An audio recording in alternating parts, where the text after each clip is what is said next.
Alli, kannski erfitt að leggja þannig sér mat á þitt lið. Vantar Kanan, það vantar Ísabellu, en ertu ekki bara mjög ánægð með liðið hérna í kvöld? Þið gefið Njarðvík hörkuleik í lokin. Ég er ekki ánægð með að tapa þessum leik. Ég er alltaf að koma inn að vinna þetta. Ég er sáttur með seinni hálfleikinn en mjög óánægð með fyrri hálfleikinn. Og hvað er það í fyrri hálfleik sem þið eruð að rauna ekki að gera það eins og þú vildir sjá? Það er engin svona stöðuleiki bara í sóknarleiknum aðalega hjá okkur. Það er skora ekkert mikið. Það eru með held ég minni rétt 33 stig í hálfleik og breytt hann yfir 20. En svona sóknarlega þá vorum við einhvern veginn ekki að hreyfa bolta nægilega vel og ekki fara nógu djúpt í sóknina og svona eins og körfuboltamáli ekki að execute nógu vel. Og í hálfleik, hvernig var hálfleiksræðan hjá okkur eitthvað? Var það eitthvað sem þið breyttuð? Hvað með vörninni eða hvað aðalega sóknin sem við breyttuð það? Við tölum alltaf bara um það að við þyrftum að execute, við settum inn upp hana tvö kerfi sem við ætlum að reyna að vera bara í og margir möguleikar inn í þeim og fara bara djúpt í það.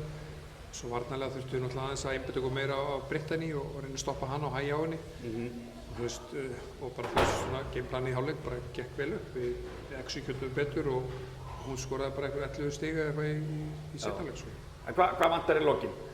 Þetta er eitthvað 2 stig? Já, gamli góða bara töffarskapurinn. Bara Njarðvík svona, var sterkar á svellinu og stóð sér betur.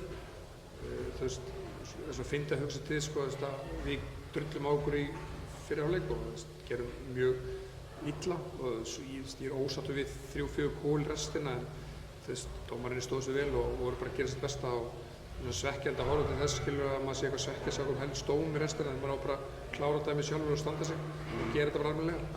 En það má væntanlega byggja á þessu en hvað er frétt af Kananum? Er hún ekki bara rétt bara handa við hornið? Jú, hún hérna kemur væntanlega í fyrramálið. Ég er bara svona með vaðið fyrir neðan og segjum alltaf að hún kemur fyrir jól.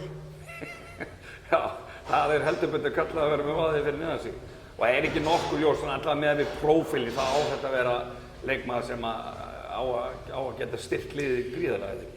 Jú, þessar prófílinn hafa verið mjög góður sem hafa oft komið hingað, en ég geta raskat, þannig að við kemum bara ljós hvað hún getur. Hún er alltaf að lítur vel út og hérna gott að tala af hana og hérna vonandi bara kemur hún hingað og sýnir hvað hún getur.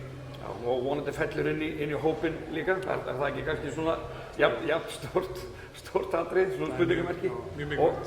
Og svona kannski að lokum bara Ísabella, hvað er einn leikur enn frá hjá henni og svo mætir hún aftur, eða hvað? Ég ætla að vona að ég geti náð henni inn fyrir næsta leik, en hérna ég ræði... En ef ekki þá ætla leikurinn þar eftir, þannig að það er stutt í hana. Þú var að tala við Stretsko um það, hann ræður þessu öllu svo. Frábært, takk fyrir. Jú, takk.